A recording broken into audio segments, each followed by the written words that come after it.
r/ProRevenge. Posted by user Dark909911. The keys are in that box. First off, I would like to say this is my father's revenge, and not mine. But it was one of his best. A little backstory to get you caught up. My father was a welder at a pulp and paper mill and maintenance with a union. There were around 500 people who worked here at the time. Mid to late 80s, on my dad's crew, there was a man they called Squirrel, because he would take anything small enough to carry and take it home. Some of the things were specialized tools made for a certain machine, and they would have to be ordered in again at the company's expense. I guess there wasn't much the mill could do, because somehow the union backed him. It wasn't long before my father's tools started going missing. He knew where to look and found them in the Squirrel's toolbox, and some scattered on his workbench. The Squirrel was an average-sized man. Around 5 feet 9 inches to 5 feet 10 inches, but my father was a huge man, standing at 6 feet 5 inches, and around 250 pounds, so Squirrel didn't say a word. He was too scared to. My father reported this to the union rep in the main office and was told they will investigate. The Squirrel was given a 1-week paid suspension while the investigation went on. They found many of the missing things in his locker, lunchbox, toolbox, etc.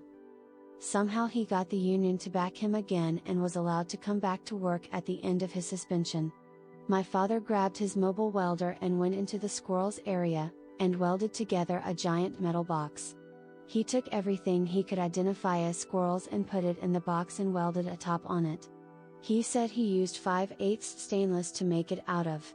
He then got the help of one of his work buddies to lift the box, and Dad welded it to the bottom of the I-beam on the ceiling.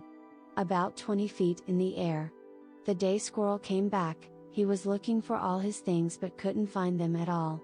He asked everyone he could, but no one said a word except, "I take care of my tools. Maybe you should take better care of yours."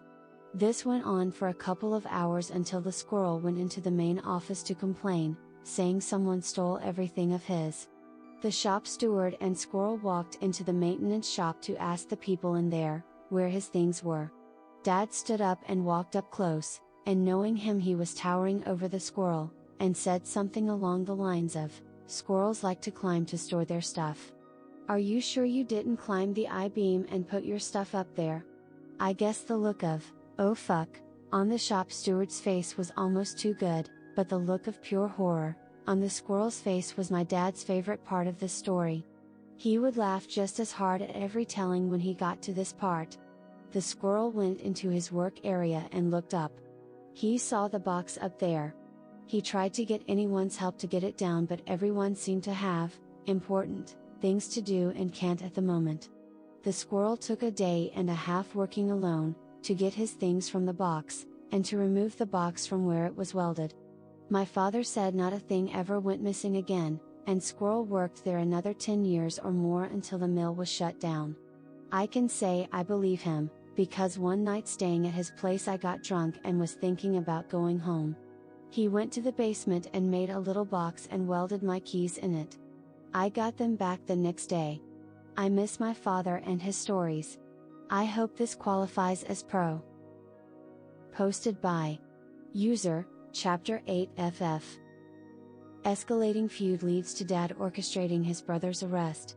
My uncle has always been a self-righteous, petty slime ball, with a foul temper and grandiose idea of his own importance, but little to no brains. My dad always just took it, and tried to keep the peace because family is so important to him. This is the story of how my uncle finally pushed my dad too far, and ended up getting arrested for his trouble. It is pretty long, since it covers several months of a feud between them. As background, my dad and my uncle are neighbors in a rural community of 600-ish people. My dad built the house my uncle lives in and sold it along with a small plot, so my dad's remaining land is about 6 acres, and runs along the side and the back of my uncle's smaller property. My uncle is a dealer for HVAC units. My dad is in the HVAC business, and would buy some things from his brother, even though his brother's prices were higher, and he had a more limited inventory than other dealers, in order to help his brother out. My dad also rented a building his brother owned and used it as his shop/office. He only rented the building and parking lot, but in the field out behind the shop, my uncle and my dad both would collect old HVAC units. These things are rusty and all around fugly, but when they didn't have anything else to do, they could go get one of these old units to break down for scrap.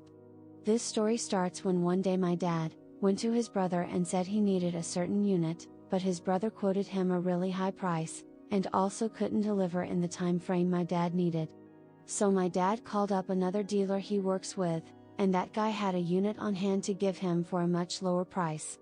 A no-brainer. My uncle found out about this somehow. Dudes in the HVAC business are apparently like gossipy teenage girls, and confronted my dad, basically giving him an ultimatum, that if my dad wouldn't commit to buying 100% of his units from my uncle, then my uncle wouldn't sell him anything. I already told you, my uncle is an idiot. So my dad didn't say anything to his brother, but he took him at his word and stopped buying anything from him. A month or so later my uncle showed up at my dad's shop, and confronted him again wanting to know why my dad hadn't ordered anything from him that month. When my dad told him why, my uncle exploded. They apparently had a screaming match, and in the end, my uncle announced that my dad was no longer his brother, they were no longer doing business together, and my dad was evicted from the shop. I will note that legally my dad was not evicted, because evicting him would have required legal notice, a certain period of time, etc. But my dad was over it, so he said fine, and began converting the barn at his house into his new shop. So my uncle, who apparently had thought my dad would not call his bluff, showed back up at the shop a few days later, and informed my dad that he also has to move all of the old HVAC units scattered around in the field behind the property, or he would sue my dad for the cost of removal. Now, this too probably had no legal power, since my dad's lease was only on the building, not the field, and my uncle contributed to and used the old units as communal property. But when my dad is pissed off, he is really pissed off. So he agreed to move the old units. He took his tractor over and loaded each one onto his flatbed trailer, drove up behind his barn, and painstakingly arranged hundreds of rust bucket, fugly old HVAC units an inch or two off the property line at the back of my uncle's house.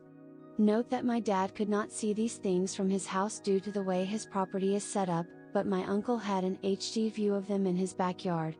My uncle started being even more of a creep than usual and was always spying on my dad's house, so my dad decided to build a privacy fence down the side of his property that runs along with my uncle's property, but not the back of the property where the HVAC units are.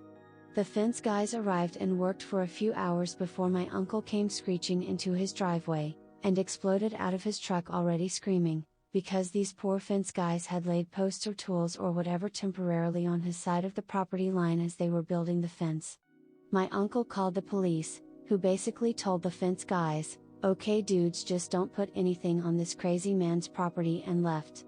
The next day apparently someone left a hammer across the property line, so here comes my uncle screaming at them again. He called the police again, but by the time they got there, the guy had already moved his hammer, so the police were just annoyed by this point but could only warn them not to do it again. Later that afternoon, my uncle called the police a third time, I kid you not. This time he wanted to report that my dad had stolen a backhoe from him.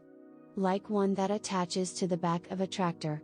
One that, again I kid you not, my uncle had given to my dad 2 whole years prior, because my uncle didn't even have a tractor big enough to attach the thing to.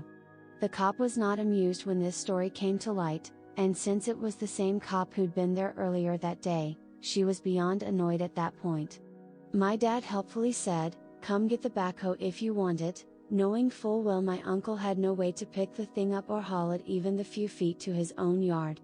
My uncle replied that my dad was just trying to trap him and would say he was trespassing if my uncle came onto his land, even though the cop was standing right there when my dad offered, and, by the way, this conversation was taking place in my dad's driveway.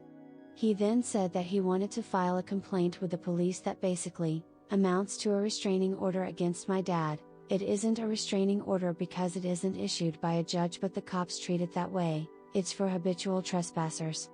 Annoyed cop helpfully informed my dad that this would mean that even if my uncle texted or emailed him and invited him to come over to his house to discuss things, even if my dad had that written proof he'd been invited, if my uncle called the cops or even took a picture of my dad on his property, he could potentially get arrested for trespassing. My dad said he wanted to file one against his brother too. The ProRevenge part of the story is now upon us. My dad knew full well that his brother had no real clue where the property lines were, and was not going to dig up his survey to check. He only knew where the lines were, because my dad knows exactly where they are and maintains wooden stobs in the ground periodically along his property lines. So when his brother was away for a few days, my dad moved all of the old HVAC units along the property line, over further onto his own property by a few feet and moved the stobs back the same distance. So basically it looked the same as it had before, except it looked like the property line was a few feet further back than it actually is.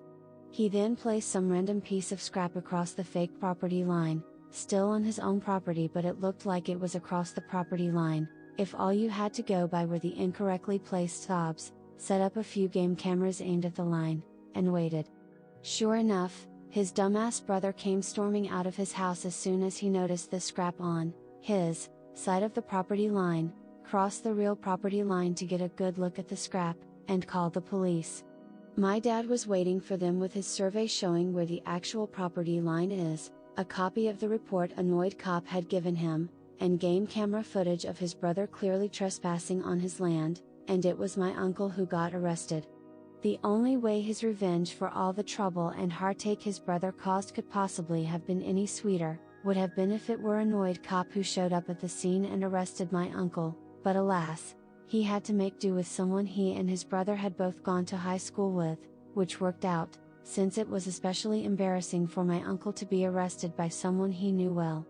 And who could make sure everyone else in town knew. Edited to add, nothing came of my uncle's arrest, or at least not that my dad has heard about, and he'd hear about it since this is a town of like 600-ish people.